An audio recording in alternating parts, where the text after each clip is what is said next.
Welcome back to Delivering More, folks. We appreciate you consuming the content morning, afternoon, or evening. As always, if you could go ahead and hit that subscribe button down below, that's going to help out more than you could ever know. We have another great show to bring to you folks today. I have a great guest also involved in the gig economy, previous ventures in payroll services, some facial recognition software, founding member of the Dallas Business Council, and the angel investor in companies like Chipper, Neon Money Club, and Loop Insurance. And now, most importantly, the founder and CEO of GigWage, Craig J. Lewis. Craig, thanks so much, man. I'm happy to see you today. Man, been looking forward to it. Thanks for having me on. Of course, man. Of course. I do want to get, obviously, this is our first time kind of interacting and meeting face-to-face or virtually, whatever you want to call it.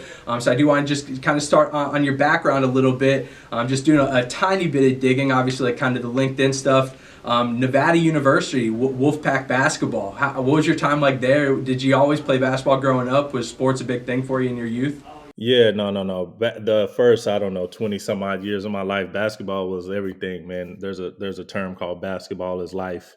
For me, that's not probably true, but it was the early part of my life. Yeah, so I played ball, man. Played a high level of high school basketball. Received a Division I basketball scholarship to play at the University of Nevada, where I played for the Wolfpack in the Western Athletic Conference, which was our first year in the WAC.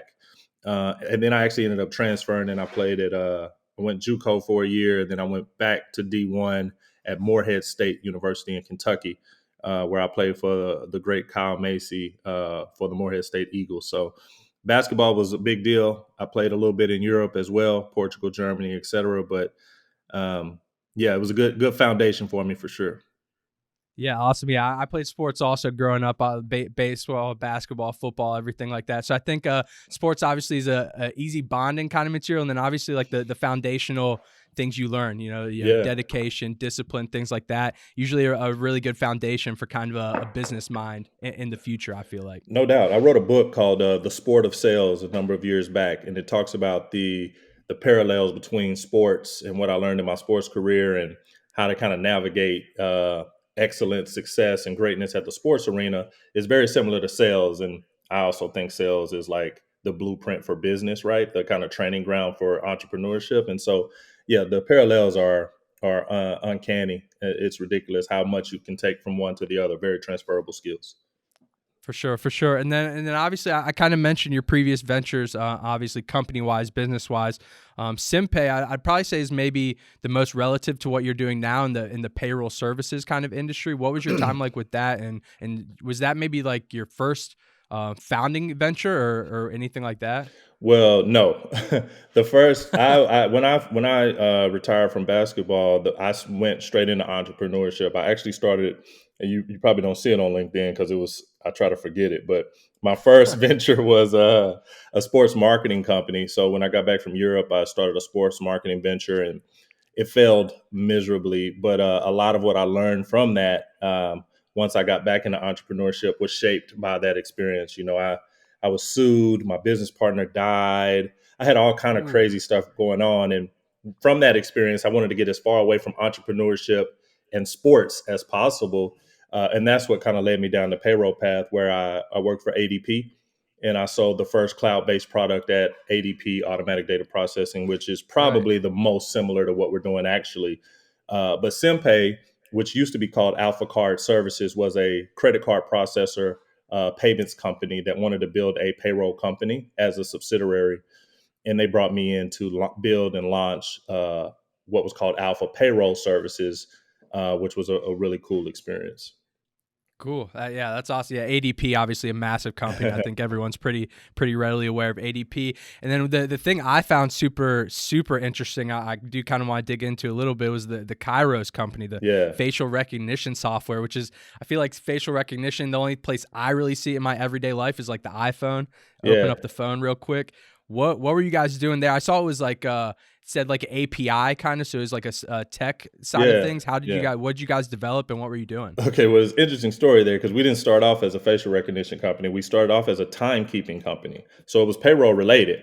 So we started off with doing mobile timekeeping on your iPhone so you could punch in, punch out in remote locations. And then we were doing like a lot of stuff with people in oil fields and different stuff like that. And we were like, the iPhone that came out with the forward facing camera. And we were like, oh, it'd be really cool if you could punch in and punch out with like a selfie. That's kind of where Right. it started. The founder of the company, Brian Burkeen, was ex-Apple. So he had rolled out the workforce management system globally at Apple. So we were doing this workforce management thing. But he was hooked on Apple and thus ended up getting me hooked on Apple. And so we got so good at the check in and check out with your face that we really started to lean into that. And that's when we pivoted and became a facial recognition API company. And so that technology that you're talking about that sits in the iPhone, that's the same type of stuff we were making available to all types of companies in retail, in payments, wherever you might need to ID yourself. We were one of the first people in the world to come out with that. And I mean, we had, lots of patents. We bought some patents from Google. We were doing 2D to 3D. Like we were way ahead of our time doing facial recognition.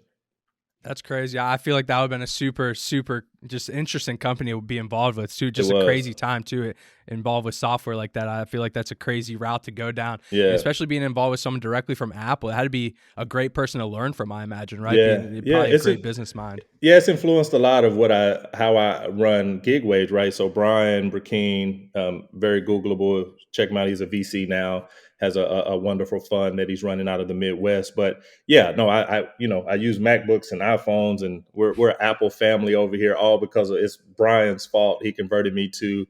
I say that's when I went from suits to jeans and from PCs to MacBooks with my journey at Kairos. The only thing I don't like about Brian is he's an Eagles fan. And Oh I hope boy. he sees this. Go Cowboys. Hey, yeah, that'll be. Hey, we'll see him. It was the NFC, the conference Yeah, championships, or so yeah. that'll be a big deal, I think. So we'll Hmm. see what happens down the road. But so now we're kind of up to date on the past history. I appreciate you kind of going through that with me real quickly, and then what we're here to talk about today, obviously, the gig economy, the company you started, GigWage.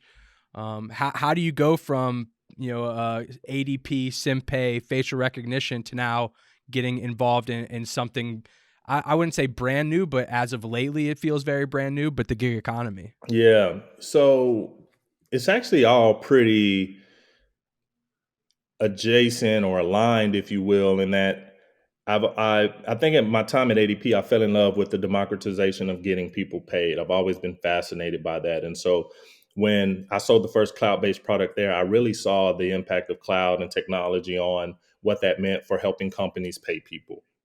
And so my whole journey has really been around that. Kairos was an interesting pivot from that, even though it started out in timekeeping, collecting time to get people paid. Uh, and then what I took from Kairos was innovation, entrepreneurship, venture capital, pivoting, that type of stuff. And so my entire career led up to GigWage. And it was 2016 when I read a report from McKinsey on the global independent workforce, aka the gig economy. And I had seen what I thought was just about every type of payroll solution you could think of. And it dawned on me that I hadn't seen anyone say, hey, we're going to be the payroll company for the gig economy.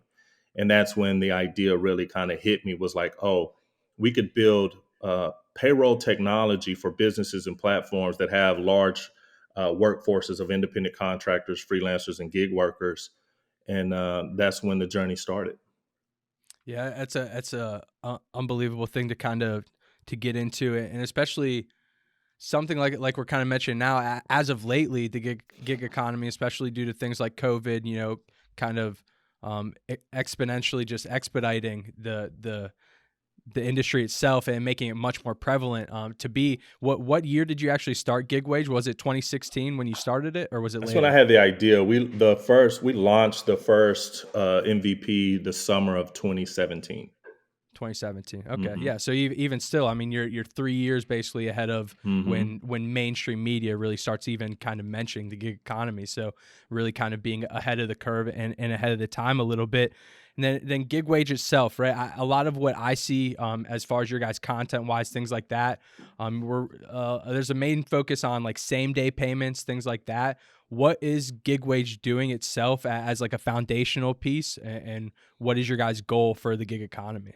Yeah, so our mission is economic empowerment, right? We believe people should get paid when they want, how they want, and where they want. And I fundamentally believe that getting paid is really the foundation of economic stimulus, right? Nothing happens until people get paid. That's when money gets deposited in bank accounts.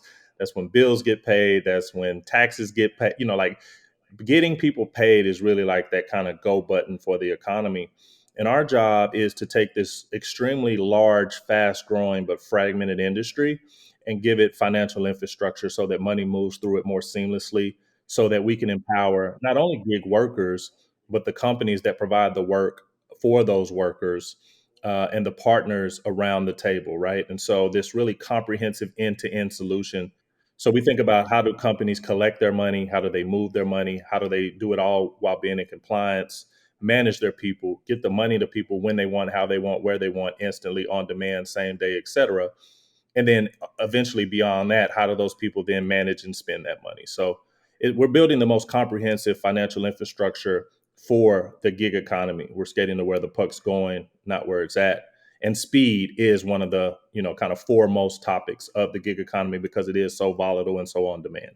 And then for you, I guess yourself, did you have like an aha moment, or when did you really have a big time in GigWage's first couple years where you're like, oh man, this could really catch on. This could be a big thing down the road. Well, it was actually the first week after we launched. And the reason was because,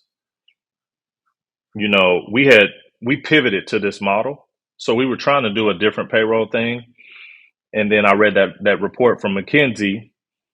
It took like a couple weeks. We took 4 weeks to build the MVP and kind of launch this new thing that didn't have a name. It was just a new thing. And then the first week we had a paying customer, and it wasn't a good product. It was very minimal viable product, very basic, very limited, very ugly. And we had someone that was willing to pay us to use it. And I knew then, and it's been a journey for sure, but I don't think I've had any doubt since that first week when someone just said, "Hey, we'll pay you to use this." Dang, that I feel like that's much earlier on than most early ventures. Usually people are kind of, Yeah. I mean, especially nowadays with like VC backed companies, you see people that they're still, not even in the black, right? So they're still like struggling to Yeah. even be above water sometimes.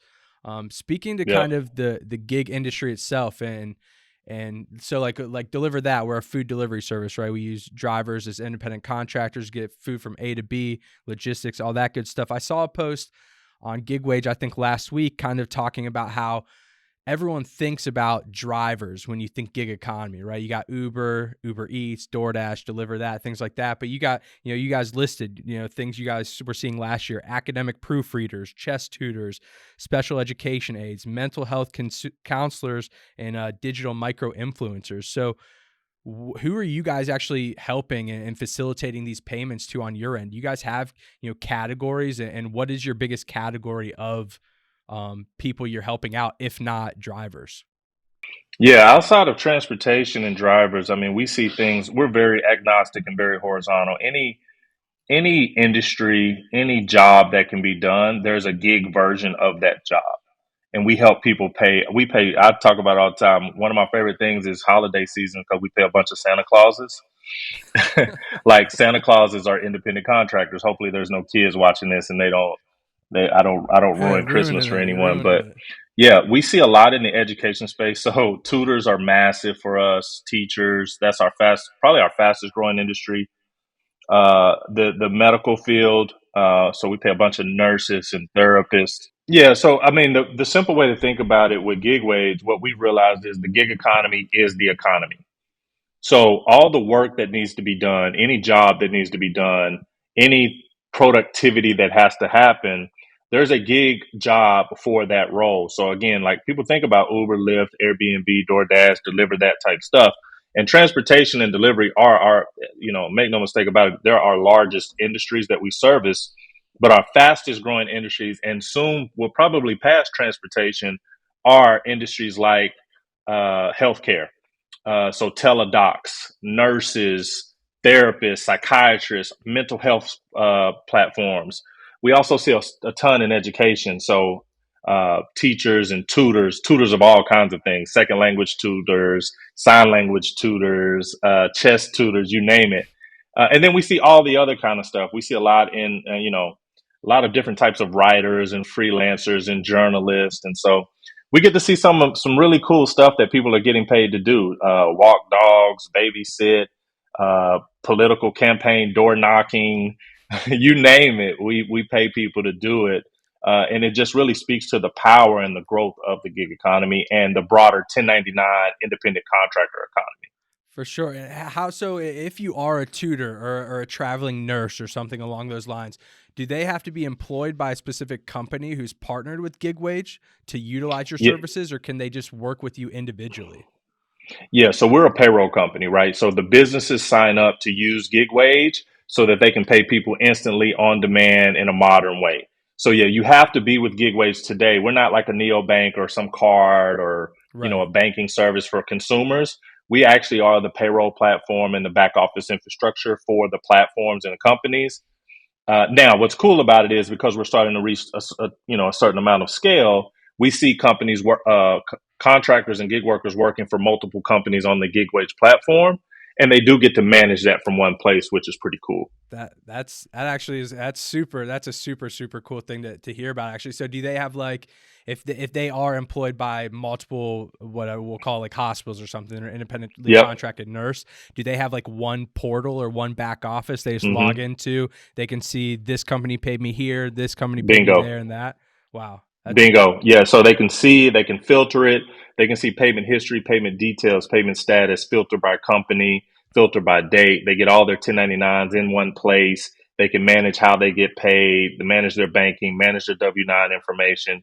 We've got some more really cool stuff coming down the pipe too that we're working on, from an insurance perspective, um, uh, uh, you know, banking perspective. We got a lot of fun stuff coming down the pipe. But yeah, today they can manage all of that from one place. That's super cool. And then you kind of mentioned earlier, you said the gig economy is the economy. And relatively speaking, I think as of late, like we've been talking about, the gig economy has just kind of seen a major disruption, right, to the workforce, and a lot of transference, and where people have been used to, W-2 employees getting a check biweekly, weekly, monthly, whatever it is. And now you have people going into a new economy, of the gig economy, where we're doing things like same day payments. Deliver that. We pay twice a week, Wednesdays and Fridays. So what are you guys seeing on your end that has kind of been the major disruption, or what are the major differences between what you guys are providing as a payroll service compared to like an ADP who works with mainly W-2 employees? Yeah, it's our marketing team led by Ben Verde Chapman has coined the term. It's the independent era, and so this independence requires a different level of technology and service. We're seeing companies, especially when people come to us from an ADP or some platform like that, they're going from, like you said, weekly or biweekly payments to daily. Right. They want to be able to pay people instantly, same day, and on demand. So the thing about us, like with GigWage, right, we don't operate based on holidays, nights, and weekends like the old cell phone plans. We are 24/7, 365. You can always get money to people, always. And you can get it to them how they want, where they want, when they want. And so that's one of the things that is really cool. We've adapted to the on demand nature of the independent economy, right? We've adapted to this kind of instant gratification that is required for companies to be competitive for this type of workforce. And so we're really, we don't think we're competitive with, the ADPs of the world, et cetera. We think we're very complementary, and hopefully they'll come around and start to see that too, so we can collaborate and help the contractors that are on their platform so they're not waiting weeks and weeks and days to get paid.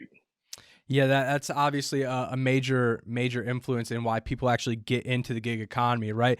And then I've spoken to other people kind of relative to the gig economy, and they have companies that, like if you're a gig driver, right, you're dependent on your car 5, 6, 7 days a week. You're driving from restaurant, you're taking people from the airport to their houses, whatever. Your car breaks down and you need a $500 repair. You're out of work for, I mean, right now, automobile services are waiting, weeks, months Sure. at a time to even get a car in at times. Have you guys delved into the realm of loaning out funds to people in terms of them being able to pay back when they do get paid later on? Yeah, so we think about that a little differently. Ultimately, there's probably not a gig economy financial service that you've heard of or will hear of that GigWage won't provide. But that's not where we're starting. What we do right now, and we've been testing this for a few months now, is we actually lend money to the businesses. Okay. And so we do that in order to allow them to then make the decisions on their own if they want to front money, if they want to pay people instantly or whatever it may be. And so we've been doing some B2B factoring and pushing it kind of up the stack some. But we are, eventually we'll probably roll out our version of early wage access, our version of cash advances. And I say our version because we don't think pretty much anybody that's doing it right now is doing it right or doing it well when it comes to being tailored to the gig economy. And so we will roll out our version of those products eventually. That's awesome. That's awesome to hear. And then, I mean, I think we kind of touched, I tried to touch like all the bases, right? Get everything that GigWage is about, everything you guys are doing. Anything that you'd like to share that we haven't really been brought up or we haven't discussed yet? Anything you could dive a little deeper into about GigWage? Yeah, I mean, I think when you think about it, like I said, GigWage is we're drawing a line in the sand. There's a lot of gig economy products out of there. A lot they're either very B2C products like a neobank, neocard, that type of stuff where it's a marketing effort for a platform and they can market these cards to people, and that's fine. That solves a problem. GigWage is combining empathy and economics.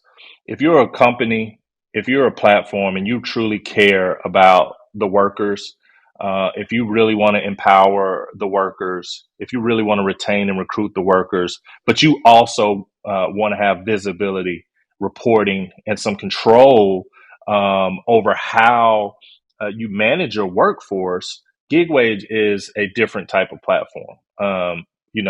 We don't need another payroll platform to plug into. We are the payroll platform. We are the bank.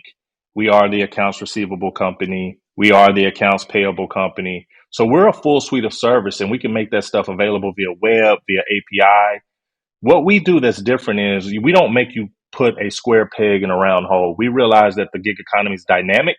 And so we've built our technology and our services to meet you where you are, whether you were using ADP yesterday, Stripe yesterday, some neobank, on-demand card yesterday, or some combination of all of those, whether you were consuming it via web or SDK or API, GigWage has built all of the technology to solve your unique problem in the way that you need it. And so that's the big difference with us. But yeah, if you need a plug and play, just kind of like, hey, give me this, give me that, we'll send it out. That's not us. We're looking for people that are truly looking to invest in the gig economy, plant a flag in the gig economy, and be trendsetters in the gig economy, and that believe in the gig economy. Then that's more of a GigWage solution. We don't do any W-2 stuff. Like, we can't help you. If you do W-2s, that's fine. That's not our cup of tea. And so that's the big difference with us.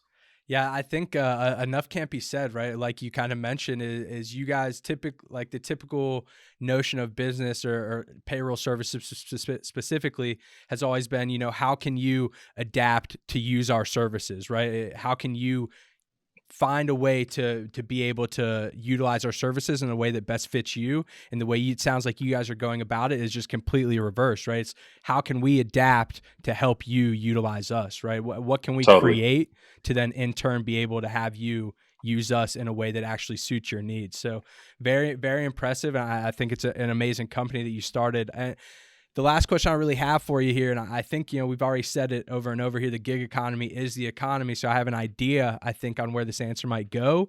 But in the next 5 to 10 years, gig economy, in my opinion, obviously, it's only going to grow larger. People are only shifting. Like you said, every job now has an independent contractor type job to kind of counteract it. What are you seeing over the next 5 years, next couple years? Any predictions in the future for what we're going to be looking at? Yeah, obviously, I think, we're making a big bet here that it'll continue to grow at a faster pace than traditional work. I think where predictions can be made, but also where there's a lot of uncertainty is around legislation, classification, worker benefits, worker rights. I think there's a lot to be unraveled there. And I think that also presents a lot of opportunity. Right now, we have this very you know, kind of restrictive view of what an independent contractor is, or maybe it's not restrictive, it's just, opaque Right. and abstract. But I think there will be some more clarity brought to the table. I think the gig economy still hasn't had its day yet. I think it'll be recognized properly over the next 5 years, and hopefully we'll be positioned to be the financial infrastructure for this new world of work. Yeah, yeah. I can't agree with any of that much more. I mean, like you're saying, it's just, people are obviously finding ways to make a living in the way that they want to, right? And finding ways to make money on their time and not, clocking in and clocking out when you want them to. They want to clock in and clock out when they want to. They want to be able to see their families. They want to go on vacations, and they want to do it all in a way that suits them. So all unbelievable things. And we'll close it out here. I know you just had a speaking engagement at CES. I think was that last week, I believe. So Yeah. where can people find you on social media? Any other conferences you plan on being at in the near future? Where can people find you? Yeah, man. Charlotte would have to tell you guys where I'm going to be next. So I'm not the best at that, but I'll be somewhere. I'm very accessible. Craig J. Lewis everywhere. I think except for Twitter. I think I'm Craig Jamal Lewis on Twitter, but Craig J. Lewis, I can be found. And then gigwage.com and all social media channels at GigWage, GIGWAGE. But yeah, lots of fun stuff coming up. 2023 is going to be a phenomenal year. And we're excited to kind of keep carrying the gig economy flag. Yeah. Same here. I feel the same. Gig economy all the way, man. So thank you so much. I appreciate you taking out this time today. A couple rescheduling here. We both got some illnesses over the holiday season, so I'm happy we can finally find the time to sit down and work this thing out, man. Thank you. No. I'm glad I could deliver that. Thanks for having me on, my man. All right, bro. We'll see you soon. Thank you so much. Peace.